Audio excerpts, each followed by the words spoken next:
What if one of the simplest ways to feel happier, less lonely, and more alive was also something most of us avoid every single day? Talking to strangers. For many of us, strangers are background characters. People we pass on the train, people standing beside us in a queue, people we sit next to in cafes, airports, waiting rooms, offices, and city streets. We see them, but we do not really see them. In The Power of Strangers, Joe Keohane explores a surprising idea: that strangers are not interruptions to life. They are a missing part of it. This book is about what happens when we talk to people we do not know, why we have become so hesitant to do it, and how reconnecting with strangers might help repair not only our own loneliness, but also something broken in modern society.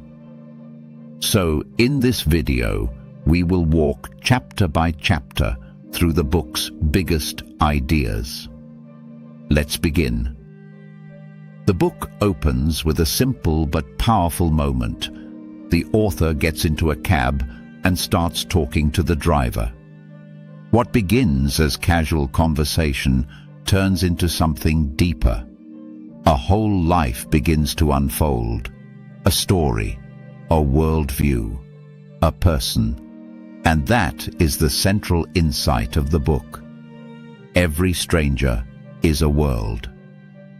When we talk to strangers, we do not just exchange words. We briefly step into another human universe.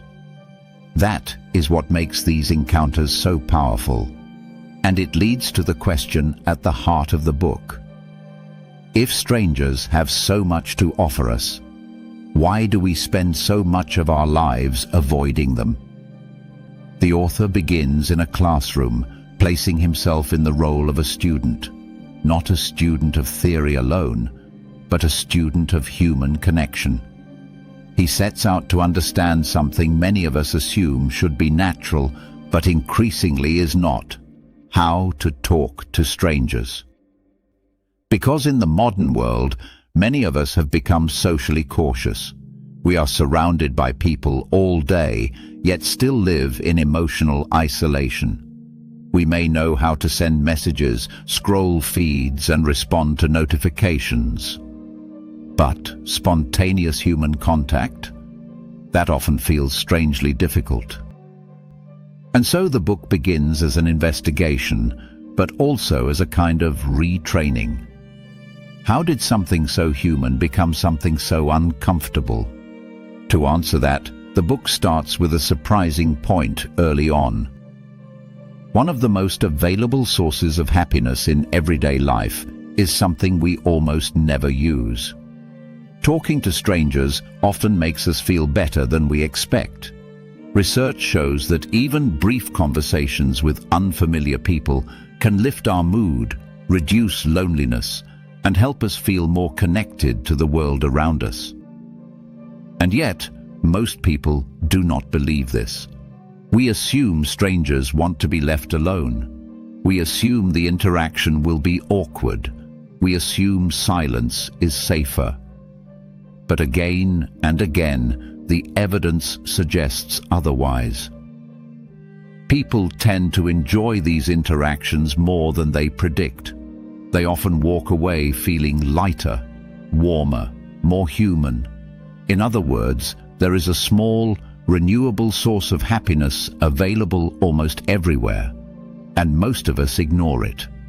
But if this is true, then why are we so resistant to it? To understand that, the author goes much deeper into our nature. To understand our relationship with strangers, the book looks beyond humans and into the animal world. Some species welcome outsiders. Others react with suspicion, territory, and aggression. We carry both instincts within us. Part of us stays guarded. Part of us leans forward with curiosity. Part of us sees danger in unfamiliar people. Part of us senses opportunity. That inner tension is not new. It has always been part of who we are. And it explains why strangers can feel so emotionally charged. A stranger is not just an unknown person. A stranger is uncertainty itself, and uncertainty can trigger fear, but it can also trigger discovery. That dual nature becomes even clearer in the next section. Human civilization was not built by trusting only family. It grew because we learned how to cooperate beyond the inner circle, beyond blood, beyond tribe, beyond immediate familiarity. At some point in our history, humans became uniquely good at forming bonds with people who were not kin. Trade depended on it. Peace depended on it. Shared knowledge depended on it. Communities grew because strangers could become allies. This is one of the deepest arguments in the book. Our success as a species is tied not only to bonding with loved ones, but also to managing contact with people we do not know. The stranger is not outside human progress. The stranger helped make human progress possible. And once we understand that, we begin to see conversation not as a random social act, but as a civilizational skill. The next part shows that structure can make that skill easier. Talking to one stranger can feel intimidating, but sometimes talking within a group makes things easier. Why? Because groups reduce pressure. Attention is shared. Energy circulates. People build off one another. This section shows that conversation is not only about individual boldness, it is also about context. When the environment is warm, open, and well-designed, people often reveal far more than we expect. That matters because many of us think connection depends on personality, that extroverts just have it and others do not. But the book keeps showing something else. Connection is often shaped by setting, by norms, by permission, by design. And that idea takes us far back into human history. Our relationship with strangers did not begin in modern life. Long before cities, workplaces, or smartphones, our ancestors were already facing unfamiliar people. That encounter always carried uncertainty. A stranger could be a threat, but a stranger could also bring trade, knowledge, alliance, marriage, or survival. So, over time, human beings developed ways to manage that contact. Rituals, signals, and shared codes for showing peaceful intent. This reminds us that fear of strangers is ancient, but so is the effort to overcome that fear. We did not evolve to trust everyone blindly, but neither did we evolve to wall ourselves off completely. We evolved to navigate the unknown, and one of the ways we do that is through social ritual. Now let's bring that idea back into ordinary modern life. Sometimes the most unforgettable conversations happen by chance. A train ride, a long journey, a shared waiting space, a moment where time slows down and two strangers begin to talk. In those moments, labels fall away. A stranger stops being just some person and becomes specific. Complicated, funny, disturbing, brilliant, unexpected. This is what makes real conversation so powerful. It breaks the flatness of assumption. The people around us are never as simple as they first appear, and often it takes just one conversation to remind us how vast another person really is. That insight opens into something even larger in the next part. We often hear the phrase, "the kindness of strangers," as if it is unusual. But in many ways, modern life depends on it. We trust strangers constantly. We trust pilots, surgeons, drivers, workers, builders, cooks, engineers, teachers, and countless others we have never met. Large societies function because strangers cooperate. This shows that hospitality, trust, and reciprocal norms were not minor cultural details. They helped create the conditions for larger human networks. A society cannot scale if every outsider is treated only as a threat. At some point, we had to create moral systems that made space for the unknown person. And once we do that, another question naturally arises. If talking matters so much, what kind of talking matters most? That is what the book now talks about. The author makes an important shift here. Talking to strangers is not really about talking all the time. It is about listening. Real listening tells another person, for a moment, you matter. And that is more rare than we like to admit. Many people are not starving for advice. They are starving to be heard. When strangers feel genuinely listened to, they often open up quickly, not because they are careless, but because deep attention is so unusual. This shows that the best conversations are not performances. They are acts of presence. And once listening enters the picture, strangers stop feeling like obstacles and start feeling like revelations. That idea expands even further in the next section. Many religious and moral traditions place surprising importance on strangers. Why? Because how we treat the unknown person reveals something fundamental about who we are. It is easy to care for your own people. It is harder to offer dignity to those outside your circle. And yet, across cultures, hospitality to strangers appears again and again as a moral ideal. This suggests that strangers are not only social opportunities, they are ethical tests.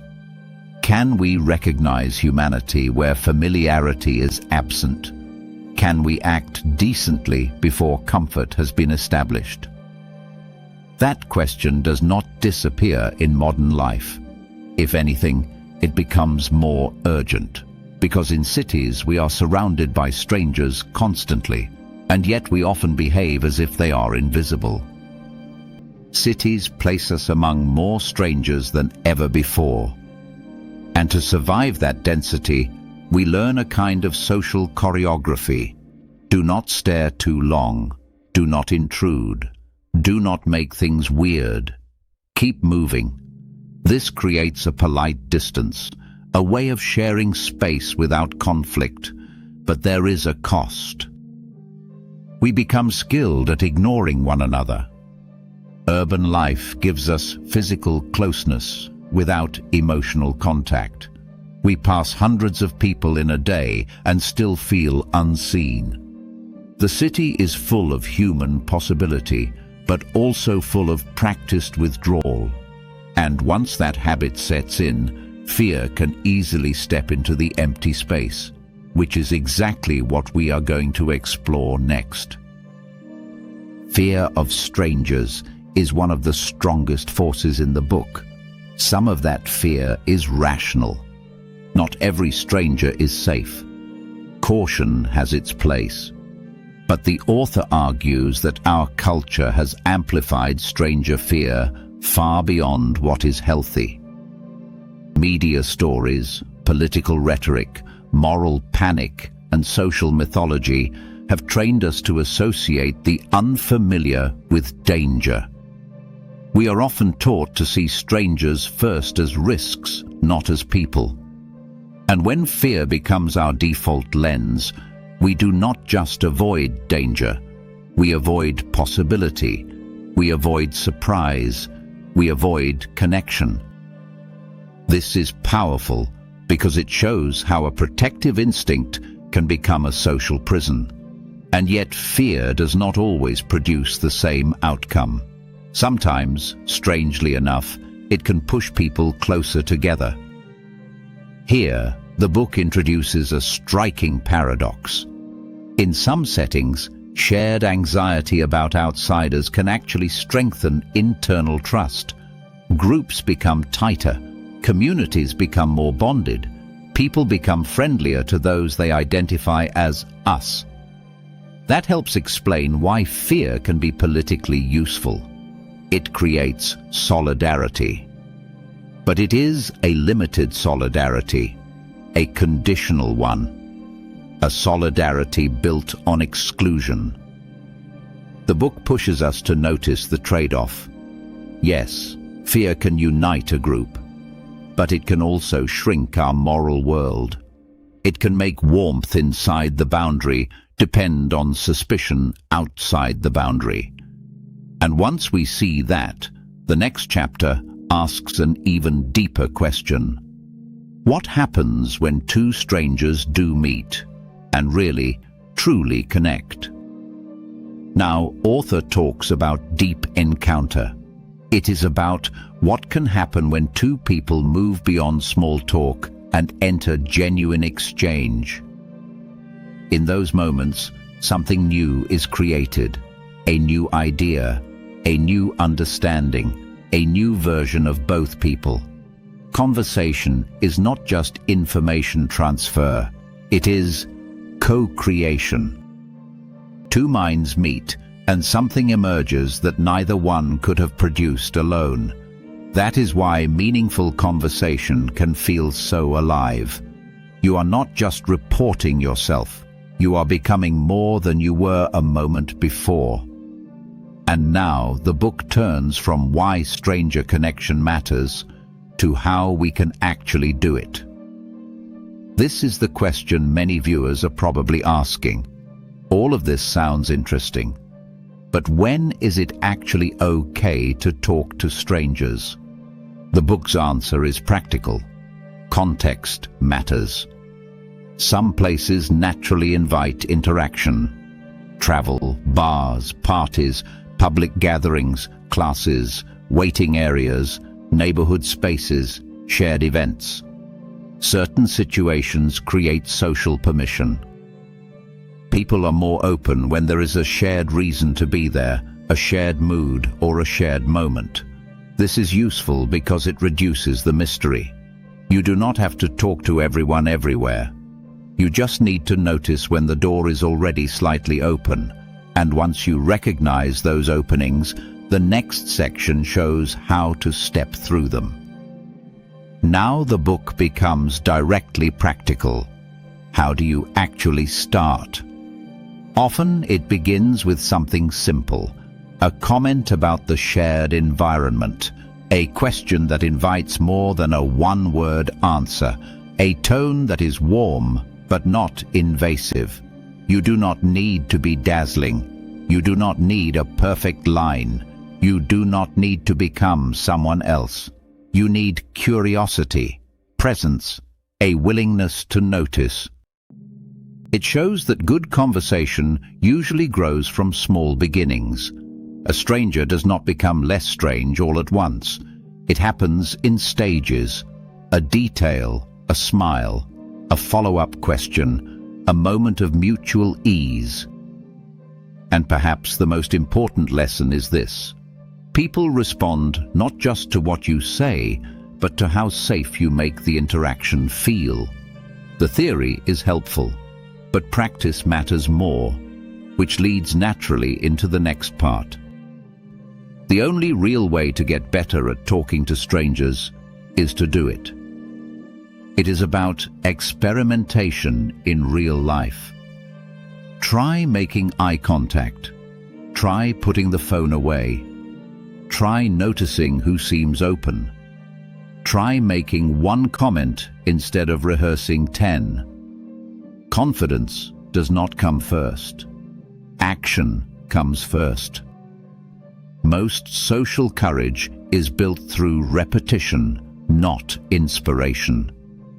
That matters because many of us wait to feel ready.